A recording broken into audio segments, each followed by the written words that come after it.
Olá, com imensa satisfação, a partir desse momento, estamos aqui nos modernos estúdios da Rádio RMix Podcast em nossa cidade para a apresentação de mais um episódio do podcast Secom Paraná, Castro e Região.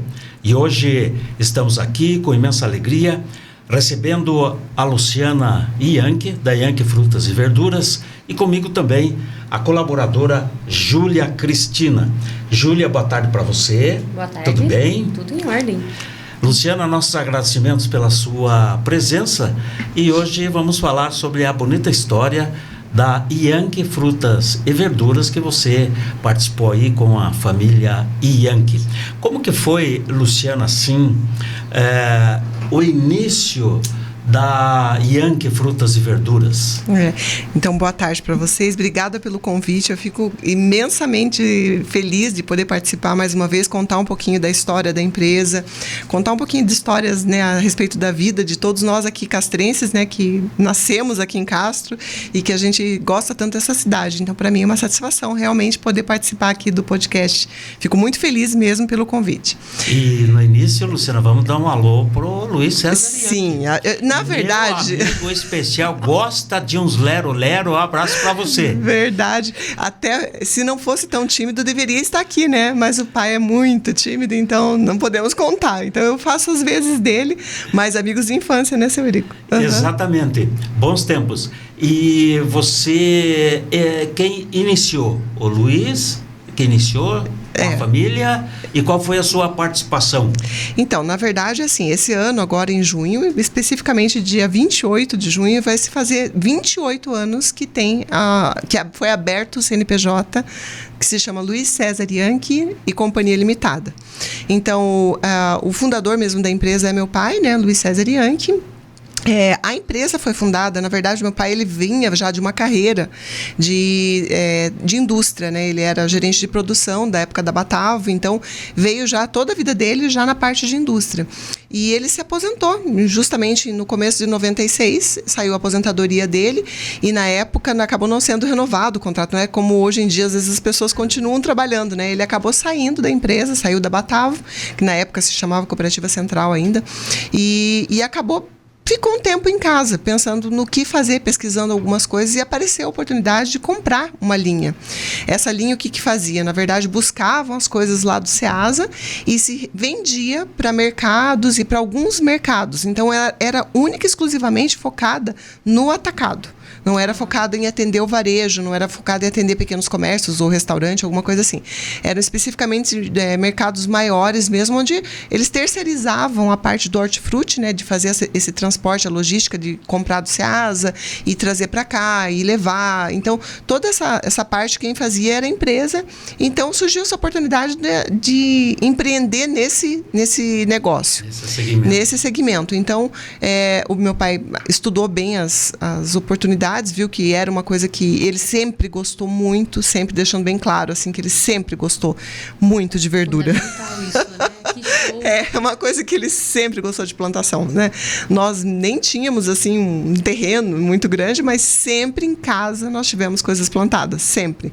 Se fosse uma cebolinha, um cheiro verde, uma cenoura, sempre a gente tinha cenoura em casa, cebola, sempre a gente usou só a cebola da nossa plantação, do quintalzinho ali do fundo de casa. Então, meu pai sempre gostou muito de plantação.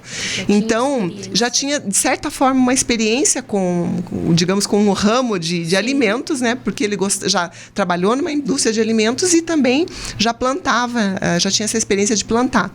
Mas foi uma empresa pioneira nessa atividade? Tinha muito poucas nessa atividade. Sim, muito poucas. E quais foram as dificuldades iniciais, digamos assim? Sim, eu acho assim, nas primeiras dificuldades que existiam, a primeira dificuldade que eu acho que existia já da formação da empresa é como qualquer empreendedor tem, né? É você conhecer o que você tem que fazer, o mercado. Então, como existia já na verdade, era uma terceirização, né, de um hortifruti, né? Então, buscava-se para um grande mercado, né, não só para mas para vários grandes mercados, tanto aqui em Tibagi. Então, a gente tinha essa obrigação de trazer o melhor. Então, você conhecer o produto e conhecer o que é o perfil, sem você porque é diferente, por exemplo, vamos imaginar que eu abri um mercado. Eu começo a conhecer os meus consumidores, né? Eu sei o que eles pedem, o que eles estão querendo. Então, quando você já entra para atender um grande mercado, você tem que trazer o que tem de melhor. Então, eu acho que a grande dificuldade mesmo era adequar a realidade que tinha da empresa com aquilo que os mercados grandes queriam, que eles já tinham o consumidor deles. Eles já sabiam o que eles queriam, né? Então, a gente tentar atender da melhor forma possível. Exatamente. E você tinha que atender... Que fruta é uma coisa delicada, né? Muitíssimo delicado. Tem tudo isso, a logística, a muito. delicadeza. E outra, né? No começo, hoje em dia, né? Você vê caminhão-baú, você vê outra realidade, né? O refrigerado, você vê outras realidades. Naquela época, antigamente, há 28 anos atrás, você imagina como é que vinham-se os produtos, um Mercedão 13, 15, eu acho que era, e olha lá, 15, 13, alguma coisa assim, eu não lembro o número, mas vinha aquele carro, né, o caminhão aberto com uma lona, tentando proteger naquele calor, ou na chuva, ou no vento, e trazendo debaixo de geada, né, fazendo compra debaixo de geada. Então, a qualidade do que se entregava dentro da cidade, até por conta desse transporte já vinha, né, muito mais comprometido, né. E uma das coisas que, desde o começo, foi sempre tentado fazer dentro da empresa, foi sempre procurado ao máximo, até porque a gente atendia clientes, né, de grande exigência, é que o produto viesse em excelentes condições. Então, eu acho que a primeira grande dificuldade foi essa, conhecer exatamente aquilo que estava se propondo a fazer. O comércio, não de um comércio varejista, mas sim de um comércio atacadista. Depois é que muda a história, né? Depois, passado um tempo... Então, é muito interessante. Isso eu vou contar porque o que aconteceu. Meu pai já tinha o prédio, digamos, onde hoje é a loja, que era a loja antiga do Yankee, ali na Cruz Machado. Já era antigamente o prédio que ele já tinha comprado e estava alugado. Então, quando ele começou a fazer o negócio, então começou a usar aquilo como um depósito. Tanto que nós, até hoje em casa, a gente costuma comentar, né? Fala assim, onde você está? E a gente fala assim, eu estou no depósito, mas não é um depósito, hoje a gente está numa loja, né? Mas a gente ficou com isso na cabeça desde pequeno. Fala assim, o pai está no depósito, ou a gente está no depósito, porque era um depósito, né? E, aos poucos, assim, os vizinhos dali da frente, né? Viam que descarregava, né, fruta, verdura e tudo mais, e parava e falava assim, escuta, você não tem um pé de alface para me vender? Falei assim, nossa, eu estou precisando só disso. E no fim eles colocavam pequenas caixas assim, né? Trazia lá uma caixa a mais de, sei lá, de laranja, uma caixa a mais de batata, e colocava ali e falou assim, olha, eu tenho isso. E as pessoas compravam aquilo ali. Começou um varejo. Começou um varejo, mas muito inicial. Da própria caixa que descia ali do Ceasa, né? E tem uma história muito, muito engraçada, assim.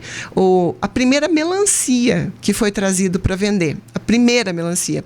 O meu pai sempre foi uma pessoa, ele é bem, assim, ponderado nas coisas, né? Nunca toma grandes atitudes, assim, impensadas ou grandes, mas a primeira melancia que eles trouxeram para vender para o varejo, que não era para entregar no mercado grande, era para vender ali na lojinha mesmo, né? Na lojinha, que não existia, né? No depósito mesmo. E ele foi, e tinha um menininho que trabalhava junto, mas ele é muito baixinho, até hoje é um rapaz, é um homem muito baixinho. E foi descer a melancia, quando eles soltaram a melancia, ele não aguentou. E a melancia se espatifou no chão. Então, a primeira melancia que foi tentada vender ali, ela não existiu. Já foi fatiada, né? Ela já saiu fatiada do chão, que assim, acabou não tendo. Então, foi tudo muito inicial, muito no começo, sabe? Com grandes dificuldades, né? Grandes. Mas umas histórias que fazem parte do folclore da hoje. Você falou depósito, né, minha gente? Mas olha, quem não conhece, vale a pena, porque é uma empresa orgulho pela nossa cidade, pela sua organização, empresa top, né? Parabéns para vocês. Júlia, quer fazer alguma pergunta, alguma participação, Júlia? Pegando o gancho das dificuldades, Lu, uma coisinha assim que haja visto foi negativa, acredito. O fechamento da loja do centro. Sim. Aquela big loja que era um ponto, acredito eu, estratégico. Vocês não iriam investir numa coisa, né? O que houve, como foi você processar isso, né? Processar isso, né? E levar de novo para Vila Rio Branco, o que houve? Então, na verdade, assim, eu acho que é muito importante a gente tocar nesse assunto, porque, assim, a gente como empreendedor, e eu tenho isso muito na veia eu sempre fui uma pessoa muito inquieta, sempre. Então, eu acho que um dos grandes perfis de quem é empreendedor é ser inquieto, né? A pessoa não se conformar, sempre está procurando coisas novas. Os desafios. São desafios. Então, e isso é assim, inevitável. E eu acho que é um perfil positivo para você ser um empreendedor, é você ter uma inquietação dentro de você. Então, Na verdade, eu vou contar só assim quando surgiu a ideia, né? A ideia, quando eu pensei na loja do centro, e essa eu pensei porque, na verdade, partiu a ideia de mim, e claro que foi, né, aceito pela empresa, pela família. Mas foi da gente ter um segundo ponto onde as pessoas... A gente tem uma divisão na cidade, né? Sim. Ela tem essa divisão da Vila Rio Branco e a divisão do centro. E a gente sabe como que é o trânsito no horário, né? Dias de aula e tudo mais, depois das 5 horas da tarde. Então, eu sempre pensava isso. Falei, bom, quem está no centro, ele acaba não vindo para a vila, né? Para fazer compra com a gente. E perde, às vezes, a gente... se esforça em trazer o melhor e fazer grandes promoções e ofertas e ter qualidade, ter preço bom. E eu sentia que faltava mais um ponto para atender quem não conseguia vir para cá.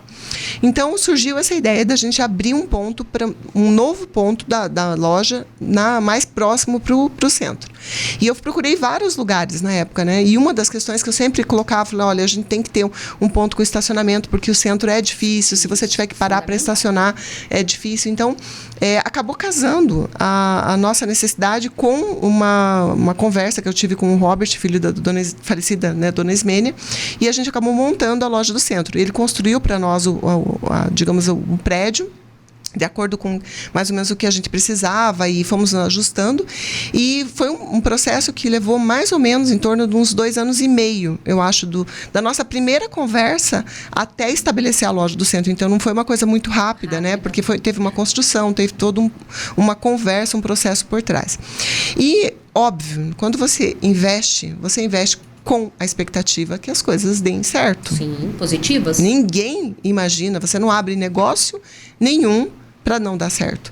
E o que acontece? Quando foi feita essa pesquisa de como a gente montar a loja do centro, eu sempre imaginei de fazer alguma coisa diferente, de ter um ponto um pouco mais refinado, né, do que a gente já tinha aqui da loja da Vila.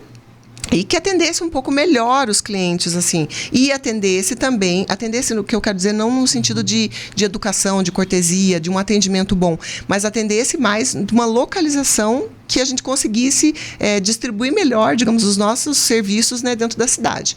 E então, quando a gente conseguiu abrir a loja do centro, a gente fez o processo, a gente teve exatamente... nós fizemos 1 ano, dia 15 de março de 2020. Então, foi aquele primeiro ano que é a inauguração, que você está fazendo a maturação do negócio, né? Dia 19, acho, de março, se eu não me engano, teve a pandemia. No dia 22 de março, a gente fechou a loja. Fechamos as portas da loja. Por quê? Porque fechou o comércio. E ali, para nós, ele era uma loja que era muito dependente do comércio. Física, ela era dependente do comércio. Tem que ter, né? Exatamente. Sim, e você trabalhar com frutas e verduras é uma coisa bem ingrata, né?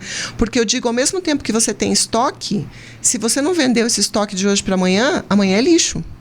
Né? Você não pode simplesmente fechar as portas e deixar as coisas lá. Elas vão estragar, né? Ela estraga. A vida útil, né, de uma fruta, de uma verdura, não é igual um enlatado, ou uma roupa, ou um calçado, né? Então, se você não vendeu, não existe estoque. Então, o estoque é zero, é lixo. E qual foi a grande experiência dessa empreitada, digamos assim, Luciana? Então, eu acho que assim, algumas coisas que eu levo para mim, assim, foi o seguinte: a gente saber que nem sempre a tua avaliação é a melhor, que a ideia pode ser boa, mas às vezes não é a melhor, não é perfeita. O ponto era perfeito, a localização, sim, a loja em si, aquilo ali era muito estrutura maravilhoso, mas o café, os sucos, o que vocês tinham para oferecer era fantástico. Sim, mas sabe o que acontece? Uma das avaliações, eu também concordo com você. E quando a gente montou, a gente tentou fazer a coisa perfeita, né? Mas assim, às vezes o que o cliente olha não é a visão que a gente tem como empreendedor, né? Você com certeza, pode ter certeza que a gente fez o máximo para que as coisas ficassem perfeitas e atender de uma forma perfeita. Mas, às vezes, a visão que o cliente tem ou que ele possa imaginar, eu acho que um dos grandes fatores por ter ficado tão bonita a loja é que poderia ser uma coisa mais cara. né, que o preço não fosse igual, as pessoas podiam se sentir, eu avalio dessa forma hoje olhando, né, que as pessoas podiam se intimidar achando que poderia ser alguma coisa mais cara, uma fachada imponente, dentro da loja era imponente. Então eu acho que isso, de certa forma, ela tinha exatamente uma restrição, o cliente tinha uma restrição de entrar. Então eu acredito que isso foi um dos grandes fatores. Talvez hoje em dia, se eu fosse montar de novo, é claro que é fácil a gente olhar pelo retrovisor, né, e falar assim, nossa, isso daí talvez eu não precisasse fazer dessa forma, talvez eu não precisasse investir tanto dinheiro nisso, que talvez funcionasse melhor de uma outra forma. Mas é tudo a experiência, né? E então, quando a gente percebeu, assim, que falou assim, olha, a gente teve essas dificuldades, né? A pandemia, pós-pandemia, que eu acho que foi pior ainda, 2021 foi um ano mais difícil ainda. Então, quando a gente percebeu que as coisas não poderiam ser exatamente da forma que a gente tinha imaginado, eu pensei e falei, bom, a gente tem uma outra hipótese. Ou a gente se recolhe, para no tempo, ou a gente investe no que a gente já tem aqui. E no meio dessa pandemia, eu comecei a construir aqui, que foi um outro desafio. Outro desafio, sem ter dinheiro. Que assim, a gente tinha acabado de investir numa loja, né? Então, assim, eu falo assim que foi tirar sangue leite de pedra, porque a gente tinha que construir, porque a gente não podia ficar parado, porque se a gente fechasse a loja e não tivesse algo mais para poder oferecer, talvez as coisas vão mudando. A gente sabe que o mercado ele é muito dinâmico, ele evolui muito rápido, então você não pode parar no tempo. Então a gente foi obrigado. Eu falo, isso é uma coisa que eu sempre digo, né, que na dificuldade surgem muitas oportunidades, né? Você tem que ter muita coragem, muita sapiência, às vezes, para você poder ultrapassar essa dificuldade e poder tirar alguma coisa boa dela. E graças a Deus, eu acho que de todas as lições que a gente teve, então, hoje, de fazer uma avaliação não só com a cabeça do empreendedor, mas talvez do cliente também, colocando todos os cenários, né? Os cenários negativos que, bom, pandemia ninguém tinha como imaginar, então era uma das situações, mas talvez ponderando outras coisas que eu não tivesse ponderado naquela época. Então, eu acho que hoje em dia, olhando dessa forma, eu poderia ter feito diferente, mas eu acho que a grande lição que eu levo é saber tirar disso um potencial de crescimento. Então, de como você crescer a partir do momento que você fecha portas, né? Empreendedor nenhum abre para fechar. Mas se você tem que fechar, o que você vai fazer? Então, eu acho que isso me ensinou muito e, graças a Deus, eu acho que isso foi uma lição positiva que a gente acabou tendo. Um grande aprendizado. E que a gente, graças a Deus, conseguiu levar e superar também, sabe? Eu até vou repetir aqui, Júlia, amigos, a Yankee Frutas e Verduras, uma empresa, vocês estão vendo pela história, de nossa cidade, essencialmente, pessoas aqui de Castro, né? E é um orgulho para nós ter uma empresa nesse nível. Luciana, as frutas, verduras, que se eu for lá agora estão expostas, lindas com certeza. Estão. Parte, tem produção de vocês, verduras, e as frutas em si, vocês trazem da onde? Então, deixa eu explicar como que funciona. Lembra que no começo eu falei que meu pai ele sempre foi uma pessoa aficionada por plantação. Não interessava se ele tinha um pedacinho de terreno, canteirinho que fosse, se desse para plantar só o cheirinho verde, ele sempre teve. Então, a primeira oportunidade que ele teve, ele começou a arrendar terras. Ele arrendava e começou a plantar. Então, plantava as hortaliças, alguns legumes, algumas coisas. Plantou tomate muitos anos também. Então, porque ele realmente gosta disso. E então, ele teve a oportunidade depois de comprar um pedaço de terra, né? Foi arrendando, depois comprou um pedaço de terra, que hoje é uma chácara que nós temos ali no tronco, que a gente produz. Então, o que vem lá da nossa chácara? Couve-flor, brócolis híbrido, né? Brócolis ramoso, brócolis híbrido, algumas alface lisa, alface roxa, a gente tem beterraba também que vem de lá, mostarda, tem várias coisas que a gente produz o ano inteiro, a gente vem trazer repolho também, né? Tem o ano todo. Então, conforme vai saindo a produção dali da chácara, a gente vai trazendo para vender aqui na loja. E uma das coisas que eu sempre gosto de frisar, assim, hoje a gente está em processo de conseguir um selo de orgânico. Porque, na verdade, como se foi trabalhado há muitos anos com tomate ali, então a terra ela leva um processo muito grande para ela limpar, né? Sim. Então a gente está no processo para conseguir selo de orgânico, mas já há muitos anos que não se trabalha com mais nenhum tipo de agrotóxico nas nossas terras, pelo menos ali. Então tudo que a gente produz e que está lá, está bem descrito na loja, né? Os produtos que vêm da nossa chácara, eles estão lá dispostos e eles são produtos que a gente não trabalha com nenhum tipo de veneno.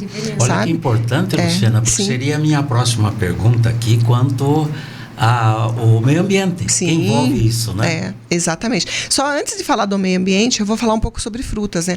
A gente tem aqui na região muito limitado a produção de frutas mesmo, né? Até por conta do nosso clima, né? Não é uma região propícia para muitas frutas, mas muitos tipos de frutas. Mas a gente tem produtores locais aqui de caqui, de pera, de maçã.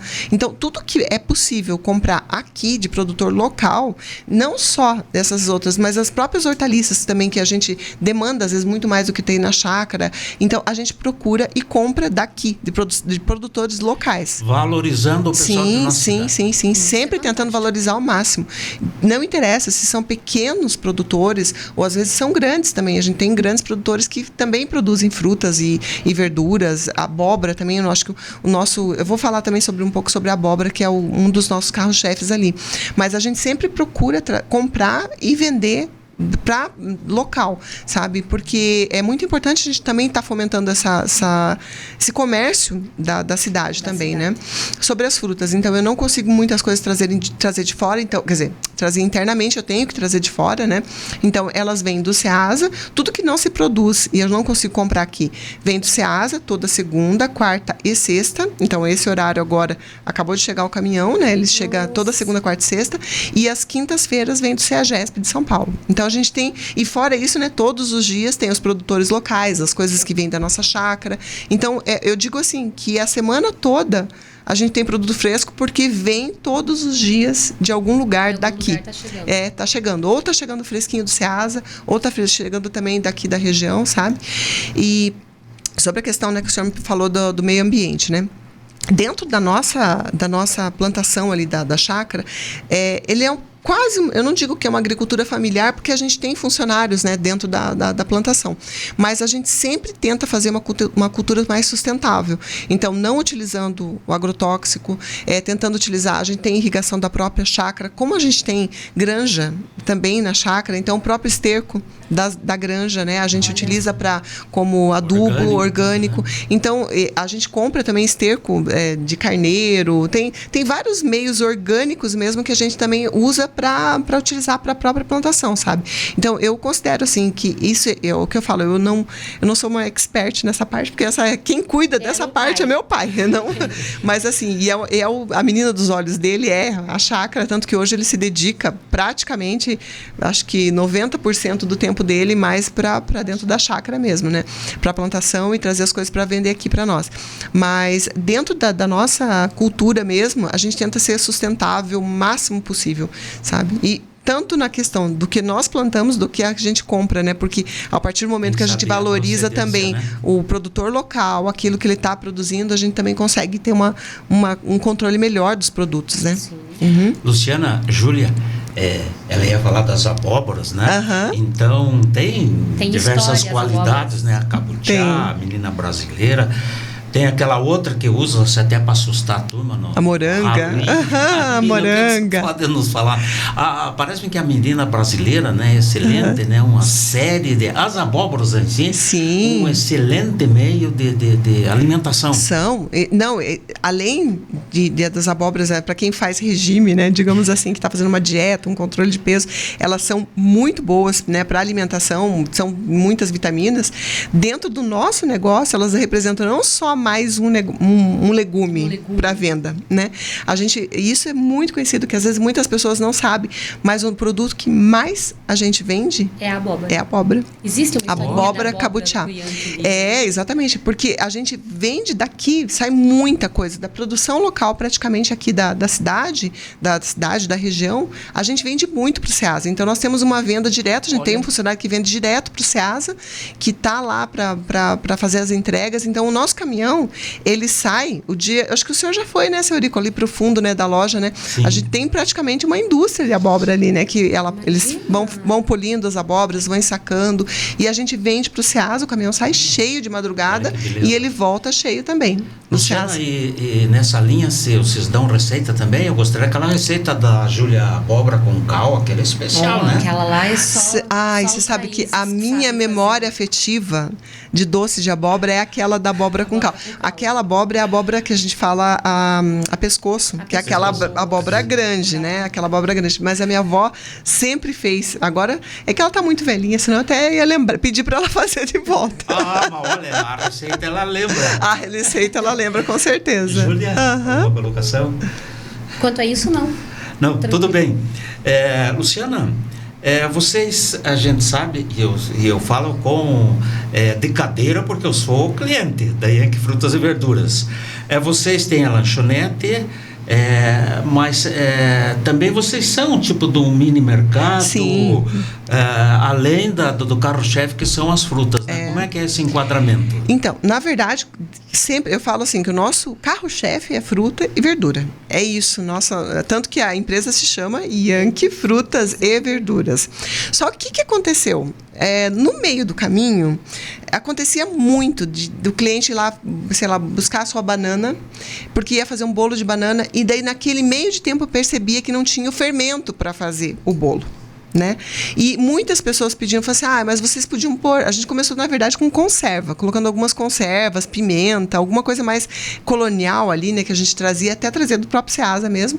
E as pessoas começavam a pedir, falavam, olha, vocês podiam trazer tal coisa, ou falta, né? Tá faltando alguma coisinha ali para vender. E a gente começou a trazer alguma coisa de mini mercado, né? Mas assim, é muito espontâneo, né? Mas hoje, se o cliente chegar ali para comprar com a gente, eu fui comprar fruta, verdura, mas ele precisa. Eu vou comprar 1 litro de leite, ele vai ter suco, ele vai ter refrigerante, ele vai ter todos os itens de uma mercearia disponível. Também? Sim, a parte da panificação também, isso foi um dos aprendizados que a gente teve com a loja do centro e que a gente trouxe para a loja da Vila. Então, a gente tem a nossa própria panificadora ali, né? Então, todos os pães, bolos, sucos, saladas, tudo isso, salgados, né? Tudo é produzido por nós ali dentro da loja.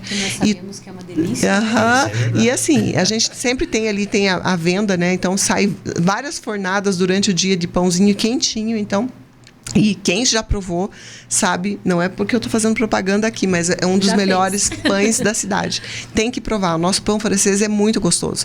Então, são coisas que foram surgindo, foram agregando no negócio, né? E a gente faz com muito carinho também, né? Não é só porque o nosso carro-chefe é frutas e verduras que a gente deixa de lado as outras coisas.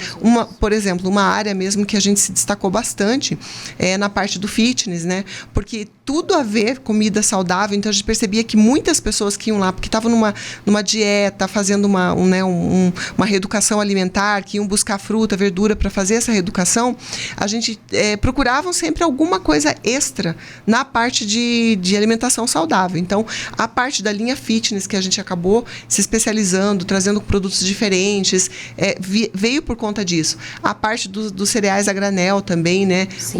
Então, a gente, hoje, assim, a gente tem uma venda muito boa, muito grande de cereais a granel, sabe? Então, sempre estão fresquinhos, porque como a gente vende bastante, então a gente sempre está repondo, comprando sempre, repondo sempre. Então, são sempre castanhas, nozes, ameixas secas, frutas secas em geral, farinhas de vários tipos. Então, tudo isso a gente agregou por conta do negócio que era frutas e verduras. Então, por conta de ser um processo já de quem estava procurando uma alimentação saudável. Isso, então, isso que eu sempre falo. Uma coisa vem sempre ligada à outra, né? A alimentação saudável, que puxa alguma coisa do fitness, que entra no a granel, né? Dos cereais a granel. E assim a gente foi trazendo mais produtos. Destacando que nos meses frios tem um caldinho ali, Júlia, especial. Cada dia da semana um caldinho especial. Eu falo assim, ó, no carro-chefe da parte lá da alimentação, né, da padaria, é o caldinho, com certeza na época do inverno, e agora no verão o suco. Os sucos, né? Os sucos. Todos os dias as meninas usam. É assim, ó, eu sempre digo, a gente tá com tudo ali. Sim. Tá tudo. Pensa. Todas as frutas estão ali. Então, eu sempre falo assim, gente, pode inventar o que vocês imaginarem. Se chegou um caju, quer fazer um suco de caju, o que tem ali, e o cliente pode pedir. A gente já teve uma vez um cliente que pediu um suco de coco com limão siciliano. Oxe. Que ele tinha tomado, não sei aonde, que ele queria, se a gente faz. Então, sempre, na hora, a gente pode fazer na hora os sucos, a gente tem também já prontos para a pessoa levar e consumir em casa, assim como salada de fruta, né, as frutas cortadas. Na época do verão também a gente faz as saladas, já picadinhas também. Então, são coisas que vão agregando. A moda do freguês. A moda do freguês. Luciana, você destacando, Júlia, a Luciana também é diretora do SECOM Paraná, Castro e região. E como que é essa parceria da Yankee Frutas e Verduras com o SECOM? Assim, já faz alguns anos, né, senhor, que a gente já faz parte do SECOM. E ano passado, né, tive a grata também experiência de poder participar da diretoria, apesar de não estar tão, às vezes tão envolvida, né? Ano passado eu tive vários problemas de saúde que acabou me afastando um pouquinho. Mas está bem agora. Graças a Deus, graças a Deus. Mas foram 2 cirurgias que eu passei o ano passado, então eu tive que dar um tempinho assim de algumas atividades, mas eu sempre estou dentro da medida do possível, eu tento sempre estar presente ou naquilo que a gente tem possibilidade de fazer. Mas a parceria com a SECOM, para mim, foi uma grande alegria poder participar. Nunca nós tínhamos participado dentro da empresa, dentro de uma... Não digo nem da diretoria, mas dentro da empresa mesmo, sabe? Da gente poder ter essa parceria e, assim, um suporte que a SECOM veio colocando. Dentro dos produtos que a SECOM mesmo veio trazendo para nós, como empresa mesmo, coloquei vários dentro da empresa mesmo. Então, a Coopercard, hoje a gente tem também a parte de dentista, né, da Uniodonto, né, que também a gente teve participação também já dentro da SECOM. Então, várias ferramentas. Segurança no trabalho. Sim, segurança no trabalho. Várias ferramentas que a SECOM trouxe, proporcionando, porque a gente, como empreendedor, colocasse dentro da empresa, a gente colocou. Até as ferramentas mesmo de avaliação de perfil profissional. Então, foram várias coisas que eu acho assim... O projeto Compra em Castro, que é... Sim, o projeto Compra em Castro, que, nossa, eu acho que foi um divisor de águas para a cidade. Eu acho assim, muita coisa boa assim, como empreendedora mesmo, eu espero que esse ano também continue, porque ele, na minha opinião, ele fez um movimento que a gente não via em Castro, das pessoas comprarem aqui, delas perceberem que o fato de comprar aqui também traria para ela um benefício, um sorteio que ela estava dentro, né? Quantos sorteados, né? Dentro desse ano passado. Então, eu acho que foi um grande divisor, sabe? E essa promoção, a Júlia é carro-chefe ali também dentro do SECOM, vai ser melhorada esse ano. Vai ser muito melhorada. Inclusive, a gente tem muitas o objetivo um prêmio maior, dentro das nossas realidades. E o importante, Luciana, é o pessoal, mais do que nunca, sentir e comprovar que o nosso comércio é tão bom quanto o das cidades grandes. Exatamente. Porque o que acontece? A gente tem, às vezes, uma visão, né, de falar assim, dentro da minha cidade não é tão bom. Né? Eu tenho dentro não gosto de sair daqui e vou ser atendido por uma pessoa que, de repente, eu não tenho tanta afinidade, enfim, tem vários motivos, né? Mas as pessoas sempre têm essa mania de achar que do outro é melhor. Que da cidade grande vai ser melhor. Ou que de Curitiba, por ser uma cidade, de capital, que ela vai ter mais coisas, ou que o atendimento vai ser melhor, que o produto vai ser melhor. E não é. A realidade que a gente tem hoje dentro da cidade não é essa. Eu digo porque eu moro parte do meu tempo em Curitiba. Então, assim, eu vejo o atendimento da cidade grande, que não é a mesma coisa que a gente tem dentro de uma cidade pequena. Gente, não é. Não é a mesma coisa. Esse humano. E novos empreendimentos, inclusive com pessoal de fora, empresários de fora, estão acontecendo aqui também, né? Sim, Luciana? Exatamente. Então, assim, a cidade está movimentada. Eu acho que, assim, a gente está preparado como comércio, a gente está preparado trazendo coisas que em todos os lugares você fala assim, olha, não é só porque é uma cidade maior que vai ter, não. A gente traz tudo. E isso eu digo tanto no meu comércio, quanto a gente observa em comércios distintos também, né? Ou próprios outros supermercados, ou também dentro de um comércio de roupa, de sapato. Então, tudo tudo que você vê numa cidade grande, você vê aqui em Castro. Você tem, e com o diferencial de você ser atendido pelas pessoas que são castrenses, né? Então você com o dinheiro gerando. Eu sempre falo assim, ó, que é tudo cíclico, né? O dinheiro que você ganha e você gasta aqui, ele acaba retornando para você. Ele vai investindo, né? Ele volta. Então, eu acho muito importante, sabe? Eu sempre valorizei tanto na questão de comprar propriamente em Castro mesmo, quanto também o fato de você comprar dos produtores, né? No nosso negócio, produtores de Castro. Isso é super também. Importante.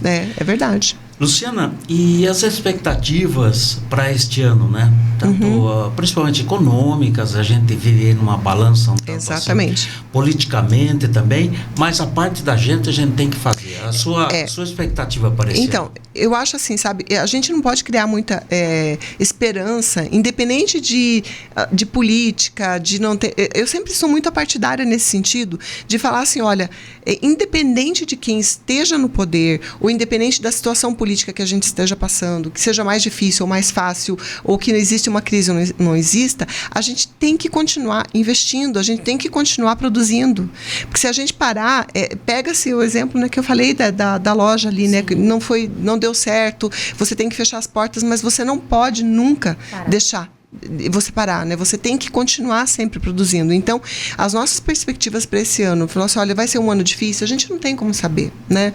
A gente não sabe se vai ser um ano mais fácil que o ano passado, se vai ser um ano com outros desafios. A gente não tem só o desafio grande, aquele desafio macro, a gente tem pequenos desafios, que são os desafios de você treinar pessoal, de você contratar. São vários, né, desafios internos dentro de uma empresa, e eu acho que todos os empreendedores, todas as pessoas, todos os comerciantes em si passam. Então, a gente não pode ficar só pensando, né, e falar assim, olha, não, a esperança vem que seja um ano melhor.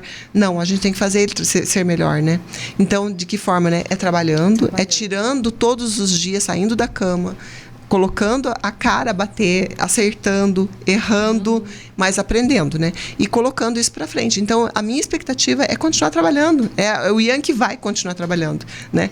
Independente se é um ano fácil, se é um ano difícil, mas é continuar trabalhando. Júlia, mais alguma posição? Não, tudo certinho. Luciana, de coração nós estamos agradecendo a sua presença. De maneira particular, um abraço a toda a sua família, saúde para todos, a sua equipe, que o sucesso de vocês continue. E ao meu amigo Luiz César Ian, que aquele é louco, só não bater um papo, você só para na chácara, daí fica mais toda difícil, vez que o senhor chegar lá, ele está na chácara, né, seu Eurico? Na chácara, certo? Eu acho que o certo é o Eurico ir lá na chácara. Eu acho que nós temos que marcar. Marcar na chácara. Luciana, muito obrigado pela sua presença. Eu que agradeço.